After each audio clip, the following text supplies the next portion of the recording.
We tracked our time with the sun, the moon, and the seasons long before we used clocks and calendars. For thousands of years, humans drew pictures to track the changes of the moon and used these observations to create our first calendars. Today, most of us use the Gregorian calendar. The Gregorian calendar went into effect in October 1582, introduced by Pope Gregory XIII, which was following the Julian calendar, which Julius Caesar instituted in 45 BCE. And that was made from the ancient Roman 10-month calendar before it. The Gregorian, Julian, and Roman calendars are solar calendar systems that originally evolved out of lunar calendars. A lunar calendar is based on the monthly cycles of the moon's phases, lunations, in contrast to solar calendars, whose annual cycles are based on the solar year. In fact, the word month comes from moon.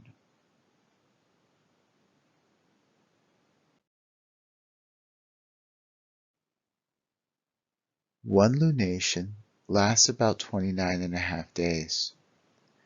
Most lunar calendar months alternate between 29 and 30-day months. So a 12 lunation year would be about 354 days. That's about 11 days shorter than the 365-day solar year.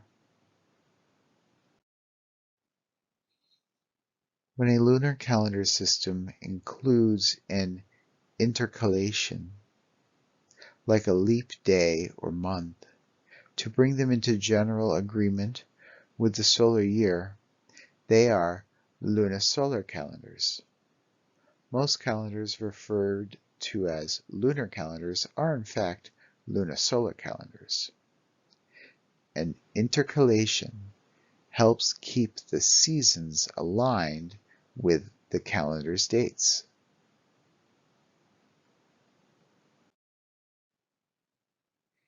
A lunisolar calendar was found in Westerfield in Scotland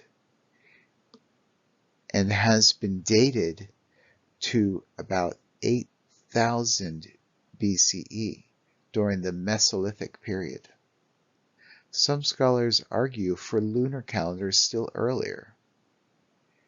Many cultures in history and most of our modern religions use lunar or lunisolar calendars, resulting in their holidays moving around the Gregorian calendar.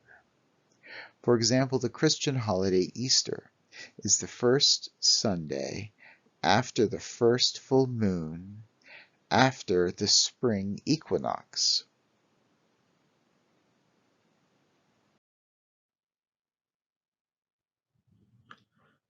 Let's talk about my personal pagan lunar calendar.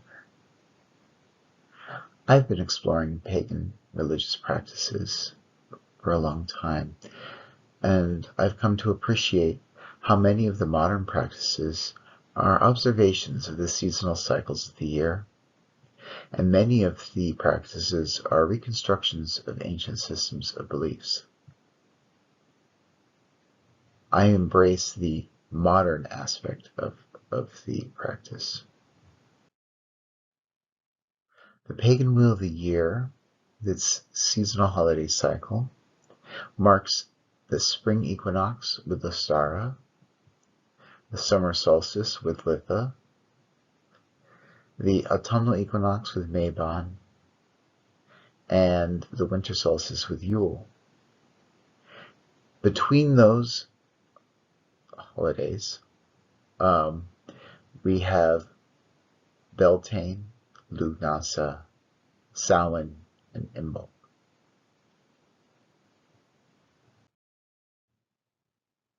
I also appreciate the heathen feast days and bloats, usually held on the full moon.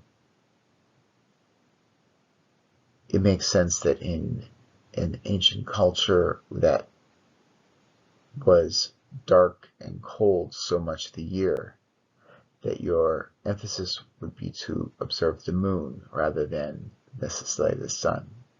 The seasons change a lot less. It makes sense to me that before we had standardized and global time and date systems, that we did track the passage of time by the day in the sun, and the passage of the days by the phase of the moon, and the passage of the year by the seasons.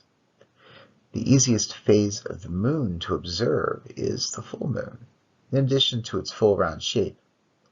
On the night of the full moon, it rises in the west at the same time as the sun sets in the east. So you'll see them directly across from each other in the sky, and that marks the full moon. Astronomy today can measure and calculate the exact date and time of each full moon and the equinox and solstices. But before we determined these milestones by observations, the exact time of each equinox and solstice was not precisely known, but we knew it had happened after we noticed the night and day's length change. I made my own calendar. It is based on the phases of the moon and observes the equinox and solstices on full moons. This calendar is a modern creation, not claiming in any way to be what was done before.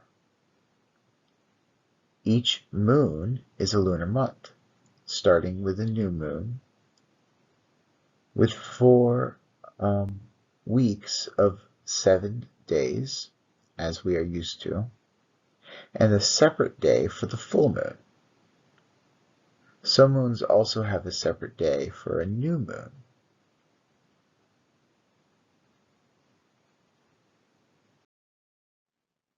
My calendar, the 7 days of the week, use the Old Norse gods and the sun and the moon.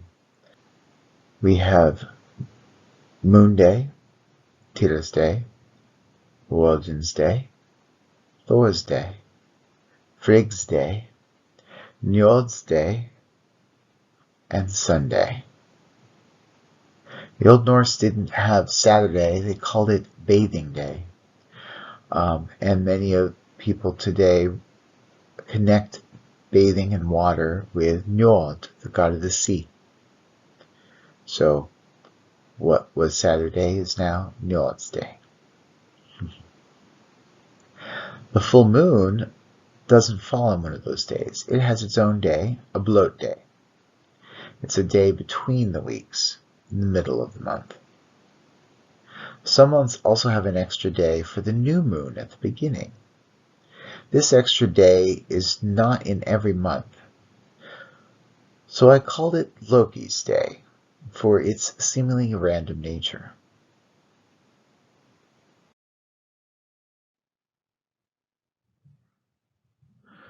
I start the year with whatever moon contains the spring equinox. Just as the rising sun starts the day, the awakening of nature in spring is the start of this year.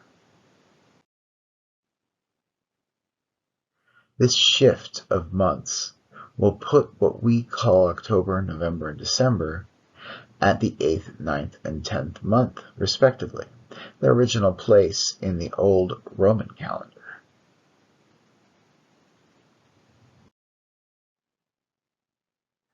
I'm using the traditional folk names for each moon. I'm using those names for each of the 12 months or moons in the year, and each one is closely associated with a Gregorian calendar month. They go worm moon, pink moon, flower moon, strawberry moon, buck moon, sturgeon moon, horn moon, hunter's moon, beaver moon, cold moon, wolf moon, and snow moon. You can see associations with seasons in each of these names. Now, I didn't come up with these names. They are very traditional names used across several different cultures.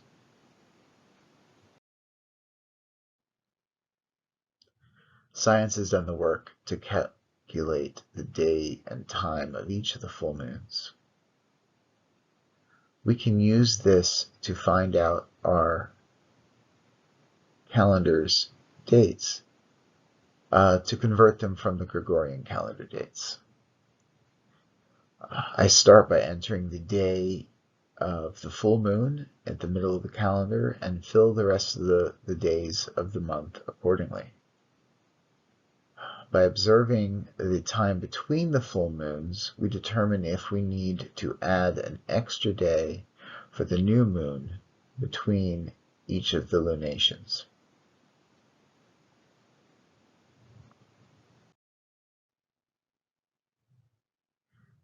This is a blank 29-day month. This is another version of it. I think this one is the most clear. And this is a blank 30-day month. And here is a simplified version of that.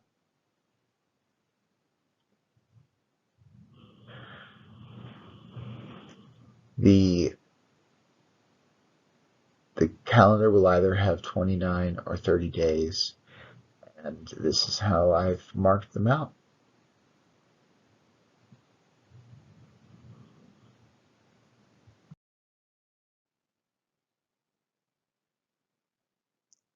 Thank you.